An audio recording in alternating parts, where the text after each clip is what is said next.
24 के रण का शंखनाद भले ही न हुआ हो, लेकिन चुनावी योद्धा तैयार हैं और चुनावी जंग का मैदान सज चुका है। कुछ ही दिन बचे हैं जब चुनावी दुंदुभी बजेगी और बीजेपी ने भी अब कमर कस ली है। इसकी झलक तब देखने को मिली जब प्रधानमंत्री नरेंद्र मोदी राष्ट्रपति द्रौपदी मुर्मू के अभिभाषण पर जवाब देने उठे। पीएम ने भाषण में कांग्रेस समेत पूरे विपक्ष को निशाने पर लिया। पीएम के भाषण में सरकार का हर मुद्दा साफ हो गया, हर इरादा साफ हो गया और ये भी कि बीजेपी इस बार 400 पार का लक्ष्य लेकर ही चल रही है। प्रधानमंत्री नरेंद्र मोदी ने सोमवार को लोकसभा में कांग्रेस और विपक्ष पर चुन चुन कर हमले किए। पीएम ने 2024 के चुनावी मुद्दे भी तय कर दिए और बीजेपी की मुहिम को भी रफ्तार दे दी। पीएम मोदी ने पहली बार खुलकर संसद में जीत का टारगेट भी फिक्स कर दिया। 5 साल पहले जब 2019 का चुनाव जीता था तो सबसे पहले जम्मू कश्मीर से अनुच्छेद 370 खत्म करके अपना सबसे पुराना वादा पूरा किया था। अब 2024 के चुनाव में जाने से पहले प्रधानमंत्री नरेंद्र मोदी ने संसद से जीत का लक्ष्य भी 370 रखा है। पीएम ने कहा कि आने वाले चुनाव में बीजेपी 370 और एनडीए 400 से पार सीटें जीत कर आएगी और तीसरी बार केंद्र में सरकार बनाएगी। पीएम के इस टारगेट के बाद चर्चाएं होने लग गई हैं कि क्या ये सिर्फ एक चुनावी नारा है या फिर वाकई में बीजेपी के पास इस बार 400 पार जाने का कोई ब्लूप्रिंट है। बता दें कि सोमवार को राष्ट्रपति द्रौपदी मुर्मू के अभिभाषण के बाद धन्यवाद प्रस्ताव पर पीएम मोदी ने चर्चा का जवाब दिया है।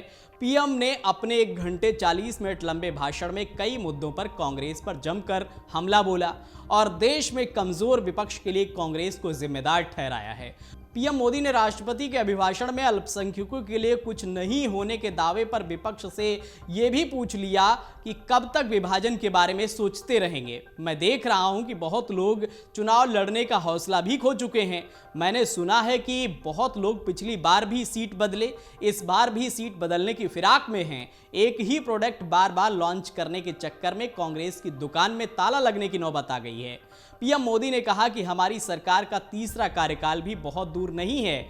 ज्यादा से ज्यादा 100 से 125 दिन बाकी हैं। पूरा देश कह रहा है कि अब की बार मोदी सरकार। मैं आमतौर पर आंकड़ों के चक्कर में नहीं पड़ता हूं, लेकिन मैं देख रहा हूं कि देश का मिजाज एनडीए को 400 पार कराकर रहेगा और बीजेपी को 370 सीटें अवश्य देगा। हमारा तीसरा कार्यकाल अगले 1000 सालों के लिए मजबूत नींव रखने का काम करेगा। पीएम मोदी ने विपक्ष पर तंज कसा और कहा कि विपक्ष ने जो संकल्प लिया है मैं उसकी सराहना करता हूं। इससे मेरा और देश का विश्वास पक्का हो गया है क्योंकि विपक्ष ने लंबे समय तक विपक्ष में ही रहने का संकल्प लिया है। अब कई दशकों तक जैसे सत्ता पक्ष में बैठे थे वैसे ही कई दशकों तक अब विपक्ष में बैठने का आपका संकल्प जनता जनार्दन जरूर पूरा करेगी। जानकार कहते हैं कि प्रधानमंत्री ने जो संसद में कहा वो पहली बार बोला है। उन्होंने पहली बार बीजेपी का लोकसभा चुनाव में सीट का नंबर बता दिया है, एनडीए की सीटों का लक्ष्य बता दिया है। पीएम ने यह भी बता दिया है कि सिर्फ 100 दिन बाद कितनी सीटों से जीतने की गारंटी। इसके पीछे कुछ वजहें भी हैं। 400 पार वाली गारंटी का गणित क्या है, आइए वो भी हम आपको बताते हैं। बीजेपी ने 2019 के लोकसभा चुनाव में 303 सीटें जीती थीं, जबकि बीजेपी के सहयोगी दलों ने 50 सीटों पर जीत हासिल की थी। इसलिए 370 का नंबर फिक्स करके 67 और सीट जीतने की तैयारी की गई है। ये सीटें बीजेपी को कहां और कैसे मिलेंगी?